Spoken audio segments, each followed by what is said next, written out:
One day, while Buddha was staying at Jetavana, a bhikkhu came up to him and confessed that he was weak-hearted. Buddha encouraged him, saying, "Monk, in bygone days you won an entire kingdom of Varanasi and presented it to a tiny baby boy. You did it by sheer determination.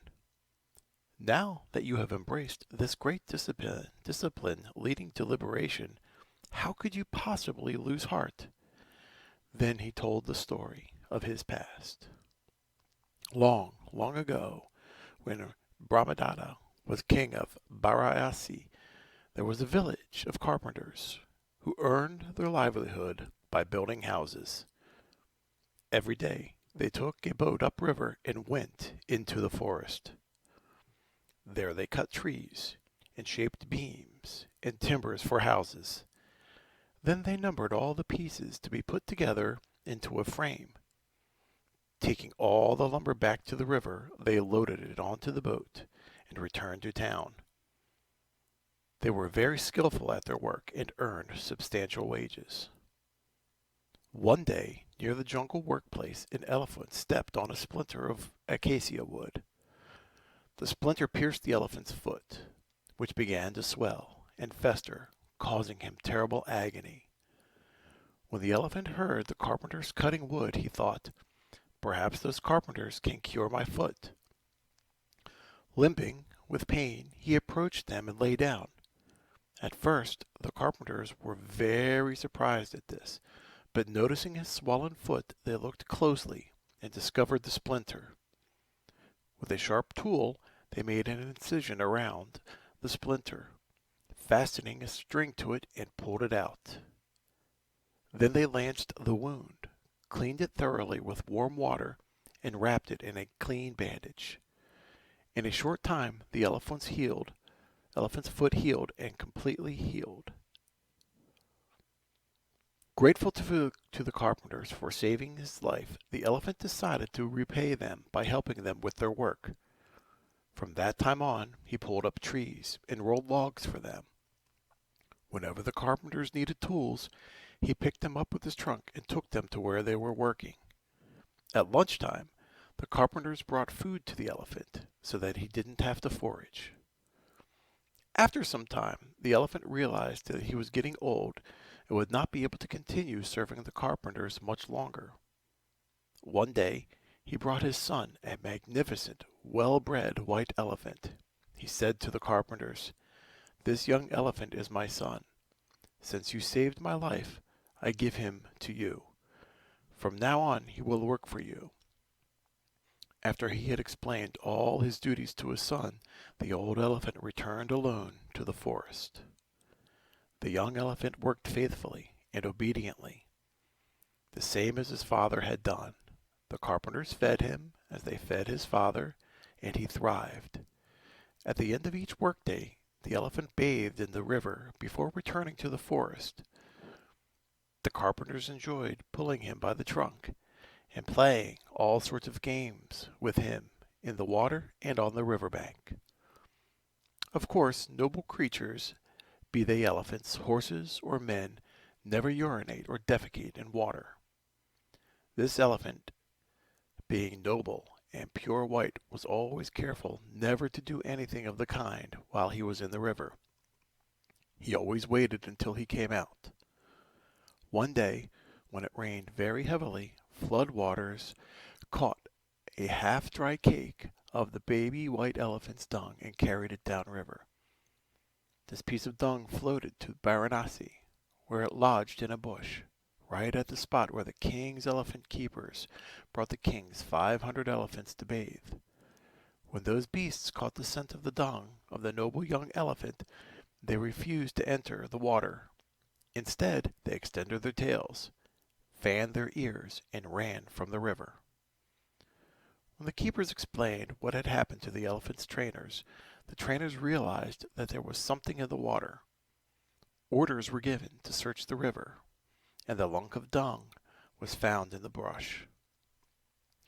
The trainers powdered the dung and mixed it with a little water. Then they sprinkled it over the backs of the other elephants. This caused the elephants to smell very sweet, and they immediately went into the water to bathe. The trainers were sure the dung had come from a very noble elephant. They reported all this to the king and advised him to capture the elephant for himself. The king ordered a raft prepared and set off upstream. When he reached the place where the carpenters had settled, he found the young elephant playing in the water. As soon as the elephant heard the sounds of the king's drums, he came out of the water and drew near the carpenters. They all went together to pay their respects to the king.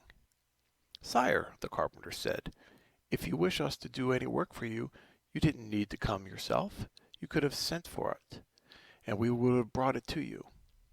"No, my friends," the king answered. "I have not come for wood, but for this elephant." "He is yours, sire," they replied immediately, but the elephant refused to budge. Addressing the elephant directly, the king asked, "What do you want me to do?" "Order the carpenters paid for what they have spent on me, sire," the elephant answered. "Willingly, friend." The king ordered 100,000 coins to be piled by the elephant's trunk, by his tail, and beside each foot. But this was not enough for the elephant. He still refused to go. Each of the carpenters was given clothes for himself and his wife. Then the king provided money for all of the children. Satisfied that his friends would be able to manage without the help he provided, the elephant bade farewell to the carpenters, their wives, and the children, and departed with the king. The king took the elephant to his capital, which was beautifully decorated to mark the occasion. He led the elephant around the city in a solemn procession and gave him a beautifully furnished stable. The elephant served as the king's comrade, and no one else was ever permitted to ride him. With the help of his elephant, the king won supremacy all over India. After some time, the queen consort became pregnant. When it was almost time for her to give birth, the king died. Everyone realized that if the elephant were to learn of the death of the king, his heart would break. So he would be cared for as usual, but not a word was said. As soon as the king of Kosala heard rumors of the king's death, however, he thought, "Surely Varanasi is at my mercy," and he decided to attack the kingdom. Marching at the head of a great army, he laid siege to the capital.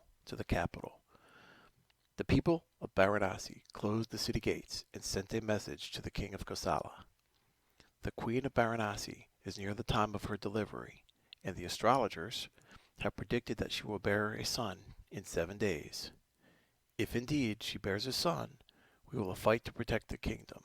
Please grant us 7 days." The king of Kosala agreed to the terms. Just as predicted, on the 7th day, the baby was born. Since he was born to win the hearts of his people, the queen named him Alanidasita, which means inspirer. On that day, the army emerged to begin fighting the king of Kosala. Without a leader, the soldiers were driven back and began to waver. Shortly after the battle began, messengers were sent to see the queen. "Our army is losing ground," they reported, "and we are afraid of defeat. The state elephant, our late king's loyal friend, had not been told that the king is dead, that a prince has just been born, and that we were besieged by the king of Kosala. Shall we tell him?" "Yes, the time has come," answered the queen. She quickly dressed her baby boy and wrapped him in a fine cloth. Then she went, with all the court, to the elephant's stable. There she laid the infant at the elephant's feet, saying, "Master, your comrade, the king is dead, but we were afraid to tell you, for fear your heart would break. This is your king's son. Now, the king of Kosala is besieging our city and is making war upon us. Our army is losing ground. Either kill your son yourself or win back his kingdom for him." The elephant stroked the child with his trunk and gently lifted him up to over his head. Then, with lamentation for his dead master, he took the baby and laid him in his mother's arms. The elephant told the officers to dress him in his armor and to prepare for battle. They unlocked the city's gates and escorted him out. The great beast emerged, trumpeting, his awe-inspiring demeanor so surprised and frightened the invaders that they panicked and fled in retreat.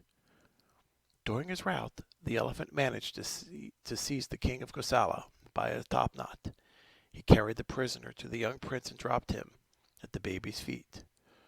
Soldiers sprang to kill the invader, but the elephant stopped them. Be careful in the future, the noble elephant advised the captive king. Never presume to take advantage of us because our prince is young. Then he allowed him to go. Alamasita was consecrated king at the age of 7. Like his father, he ruled all of India, and no foe dared rise up against him. His reign was just, and when he came to the end of his life, he went to swell the hosts of heaven. To conclude his discourse, Buddha observed that any monk, strong in will and seeking a refuge in the triple gem, would prevail, as did the determined elephant of yore. After Buddha had declared the truths, the weak-hearted monk was established in aranatship. Identifying the birth, Buddha said, Queen Mahayama was then the mother. The monk was the elephant who won the kingdom and handed it over to the child. Sariputta was the